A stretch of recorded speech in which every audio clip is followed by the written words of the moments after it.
He tossed my bags onto the driveway like I was trash. Told me to man up and get out of his house. 2 years later, he begged me not to raise his rent asterisk. Now? He lives in my house. Pays me every month. And let's just say, I don't believe in rent forgiveness asterisk. If you've ever been disrespected, underestimated, or treated like a burden, this story is for you. Smash that like button, subscribe for more sweet revenge, and buckle up, because this one ends with poetic justice so satisfying, it'll give you chills.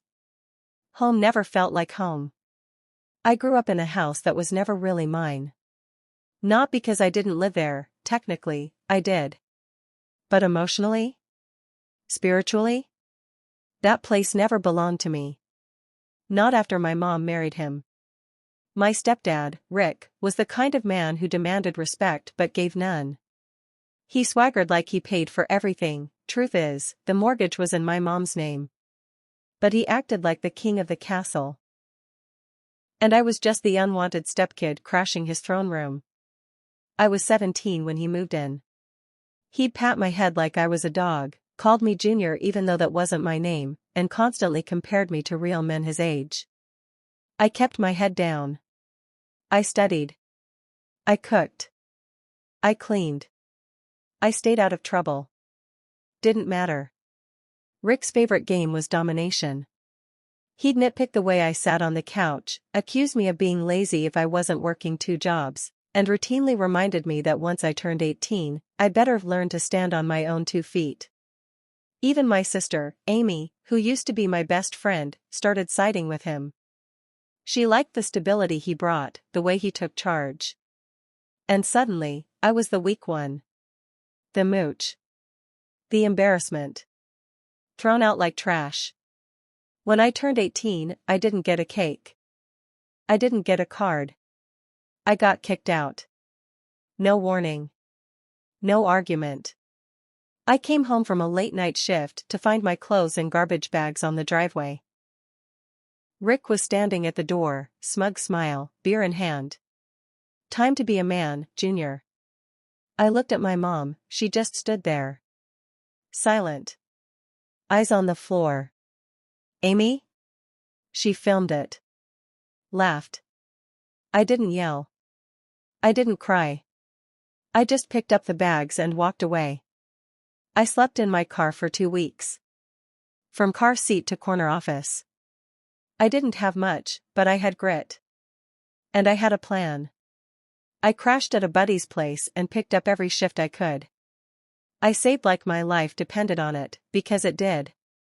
Worked security. Then deliveries. Then I got into a union trade program for HVAC and real estate systems. Fast forward a year and a half, I had certification, a job with a property firm, and a savings account fatter than Rick's ego. But I didn't stop there. I took night courses in property investment. Learned everything about tax liens, foreclosures, and distressed property auctions. Ate ramen. Bought one and everything. Skipped vacations. And then I found it. 2-story duplex in a decent neighborhood. Foreclosure. Underpriced. I ran the numbers and nearly screamed. One of the current tenants? Richard L. Rick.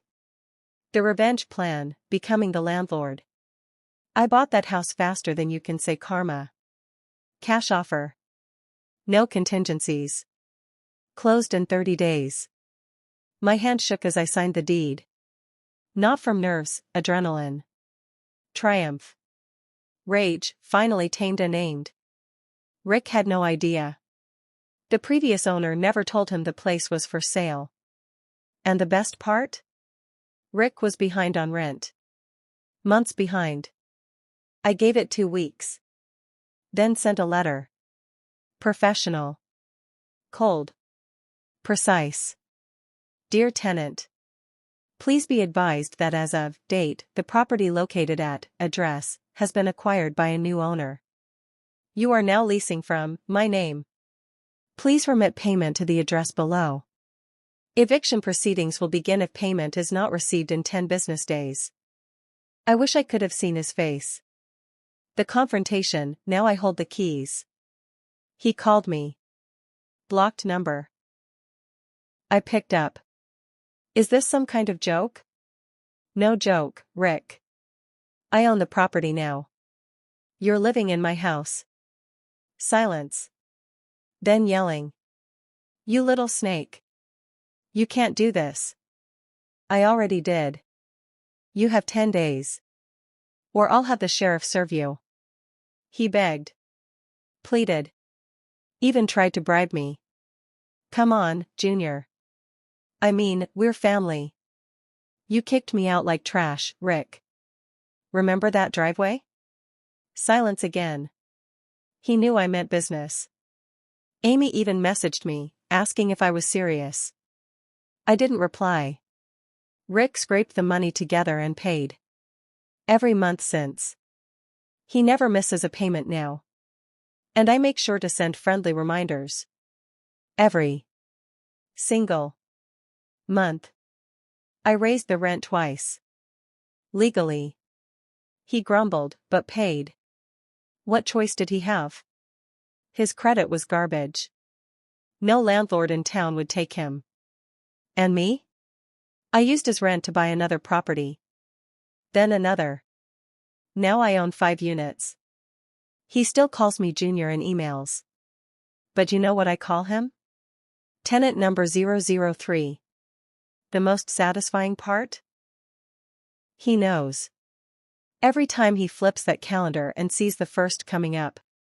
He remembers what he did to me. Every time he writes that rent check, he's forced to acknowledge the kid he tried to destroy now owns the roof over his head. And he's not just paying rent. He's paying for what he did. And me? I sleep like a king. Because sometimes, the best revenge is becoming everything they swore you never could be. And then making them pay for it. Sometimes the people who kick you when you're down forget you might rise. They mistake silence for weakness. But revenge doesn't need to be loud. It just needs to be earned.